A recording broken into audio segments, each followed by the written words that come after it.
Hello friends, welcome to Guntur RJ cookings. ఈరోజు మన కిచెన్లో ఈజీగా తక్కువ టైంలో చికెన్ గ్రేవీ కర్రీ ఎలా చేయాలో చూద్దాం.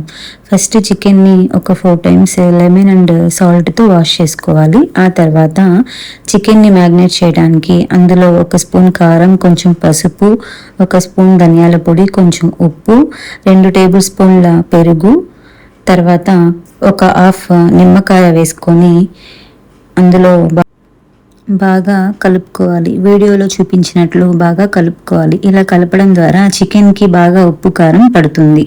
ఆ తర్వాత మిగతా ప్రాసెస్ చేసేంత వరకు కలిపిన చికెన్ని పక్కన పెట్టుకోవాలి.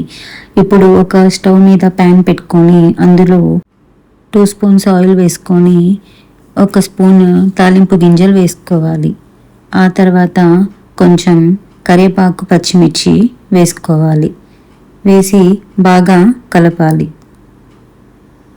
కలిపిన తర్వాత ఆనియన్స్, ఒక 2 ఆనియన్స్ వేసుకోవాలి.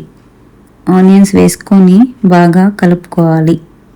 ఈ ఆనియన్స్ బాగా బ్రౌన్ కలర్ వచ్చేంత వరకు మనం ఫ్రై చేసుకోవాలి. ఇలా ఆనియన్స్ బ్రౌన్ కలర్ వస్తే చాలా చాలా టేస్టీగా ఉంటుంది చికెన్ గ్రేవీ కర్రీ. ఆ తర్వాత మూత పెట్టుకొని ఒక 2 నిమిషాలు బాగా బ్రౌన్ కలర్ వచ్చేంత వరకు ఆనియన్స్ని ఫ్రై చేసుకోవాలి. తర్వాత అందులోకి 2 టమాటాలు ప్యూరీ చేసుకొని పెట్టుకున్న టమాటాలను పేస్ట్ని వేసుకోవాలి. వేసి బాగా పచ్చివాసన పోయేంత వరకు కలుపుకొని ఒక 2 నిమిషాలు మూత పెట్టుకొని బాగా కలుపుకోవాలి. ఆ తర్వాత అందులోకి 1 స్పూన్ అల్లం వెల్లుల్లి పేస్ట్ వేసుకోవాలి. వేసి కలుపుకోవాలి.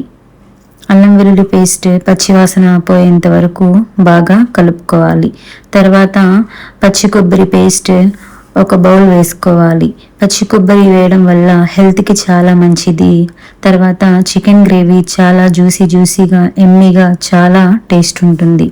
ఇలా కలిపి సిమ్లో పెట్టుకొని ఆ తర్వాత ముందుగా మనం మ్యాగ్నేట్ చేసి పెట్టుకున్న చికెన్ని వేసుకోవాలి. వేసి బాగా కలపాలి. ఇలా కలపడం ద్వారా చికెన్కి ఉప్పు, కారం, మసాలాలు బాగా పడతాయి. ఇలా బాగా వీడియోలో చూపించినట్లు 1 నిమిషం కలిపి మూత పెట్టుకొని ఒక 3 నిమిషాలు బాగా చికెన్ని ఫ్రై చేసుకోవాలి. ఆ తర్వాత మూత తీసి బాగా కలుపుకోవాలి. ఆ తర్వాత అందులోకి కొంచెం పుదీనా వేసుకోవాలి. ఆ తర్వాత కొంచెం కొత్తిమీర వేసుకోవాలి.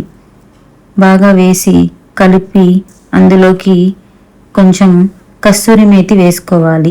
కస్తూరి మేతి వేసుకోవడం వల్ల చికెన్కి చాలా చాలా మంచి టేస్ట్ వస్తుంది. ఆ తర్వాత కొంచెం అందులోకి చికెన్ మసాలా వేసుకోవాలి. ఈ చికెన్ మసాలా నేను ఇంట్లో తయారు చేసింది. మీకు కూడా కావాలి అంటే ఈ రెసిపీ కామెంట్ చేయండి. నేను ఈ రెసిపీని మీకు డిస్క్రిప్షన్లో లింక్ ఇస్తాను. ఆ తర్వాత మూత వేసి ఒక 5 నిమిషాలు ఉడికించుకోవాలి. ఇలా ఉడికించడం ద్వారా చికెన్ బాగా టెండర్గా ఉడుకుతుంది.